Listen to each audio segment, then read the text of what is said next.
Nagsasayang ng oras. Ano mapapala mo sa laro-laro na yan? May makukuha ka bang pera dyan? Kaya isa sa mga naging goal talaga, ma-achieve yung freedom na magawa mo yung gusto mo.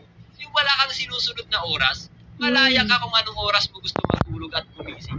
Makakapaglaro ka at makakapag-travel ka saan man at anong oras mo gustuhin. Kaya hindi ko talaga naging priority ang 9 to 5 jobs. Iniiwasan ko talaga makapagtrabaho sa 9 to 5 dahil feeling ko hindi ko magagawa yung mga bagay na gusto kong gawin. Ayoko din ma-stuck sa sinasabi nilang rat race. Marami ding nakakatawa sa 20s life natin. Tulad na lang na akala mo kaya mo na mabuhay mag-isa. Pero nung sinubukan mo, tatawagin mo pala yung mama mo para magpatulong sa mga kung anong-ano. Akala mo kapag nagkapera ka na, nagkasahod ka na, mabibili mo na lahat ng gusto mo. Hindi pala, dahil papaulanin ka ng maraming bills. Halo-halong emosyon ang mararamdaman mo sa 20s life mo.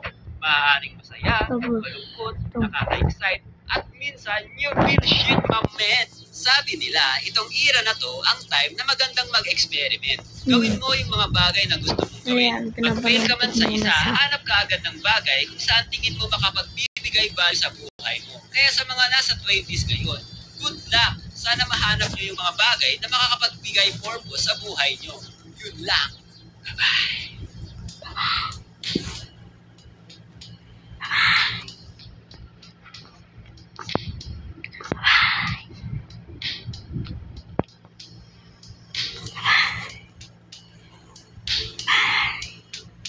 Tapos, ito pa yung isa kong pinapalan. Ang bawat ina, blessed at supporting talaga. Nag-iipon? Teka! Katok? Ano? Pakatok ng katok. Ligaling siya. Ay, Diyos ko, kaya Diyos ko po. Nangyari sa'yo? Gusto ko na mag-drop out sa college, ma. Puro stress at puyat na lang dinulot sa akin. Tapos nauubos lang pera ko sa dami ng requirements. Ang hirap. Ay, kailangan mo mag-adjust. Kasi walang iya ka, first day mo pa lang sa college, tas ganyan na agad pinagsasabi mo. Magtigil ka kay Narte dyan, ha?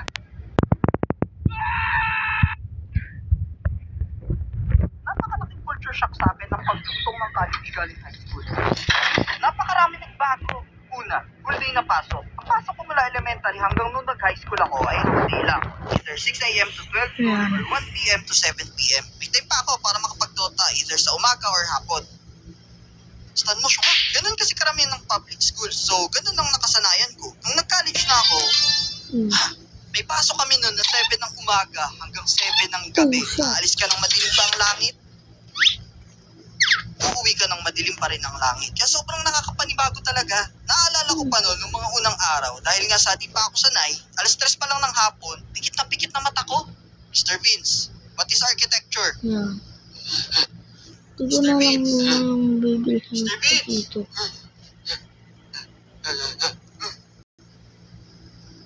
Get out. Although, di naman araw-araw na ganun, but still, yung twice or thrice a week na whole day ang pasok ay sobrang hirap na para sa akin. Alam mo yun, namimiss ng katawan ko yung alas 12 na uwian.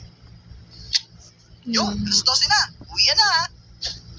Klase pa tayo, parati ka na ganito.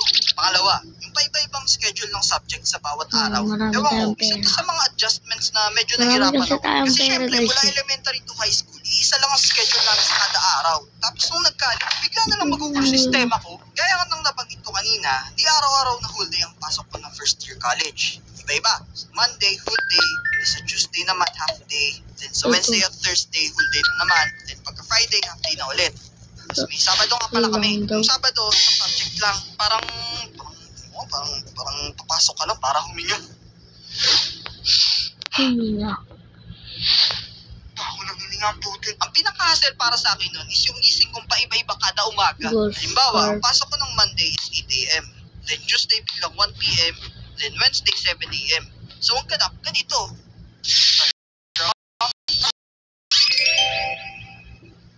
Wala nang bibilhin. Yun. Nahihina ako. Anong oras na?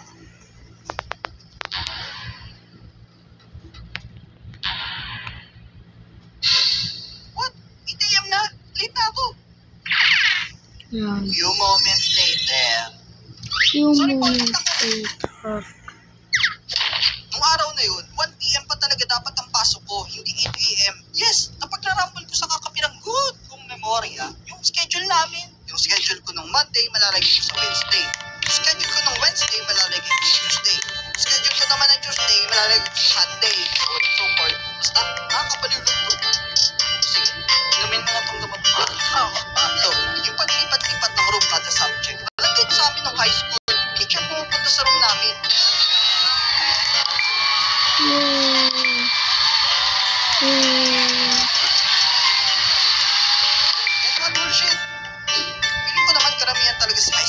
guilty ako. Kaya nung first day ko sa college, pagkatapos ng una naming subject, nagulat ako kasi biglang nagsihalisan mga kaklase ko. Like, what the? Ano nangyayari? Kuya na? Maaga pa. Hello, 911? May phenomenon dito. Yan. Tulungan niyo ko. 6 day.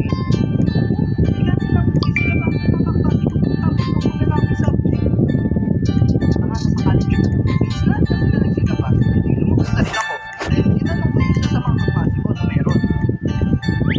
Meron? Ba't kayo nagsisilabas? Dumating yung susunod natin bro. Hindi mo alam? Alam. Tinitignan ko lang kung alam mo rin. Pupunta na tayo sa susunod natin classroom para sa susunod natin subject. Lagi sa schedule yun Sa kabilang building yung college algebra. Hindi ko alam yun. Bale. Tama ka. Tama. Nice, alam mo rin. Bye-bye guys. Hindi mo alam. Bye-bye. Hehe.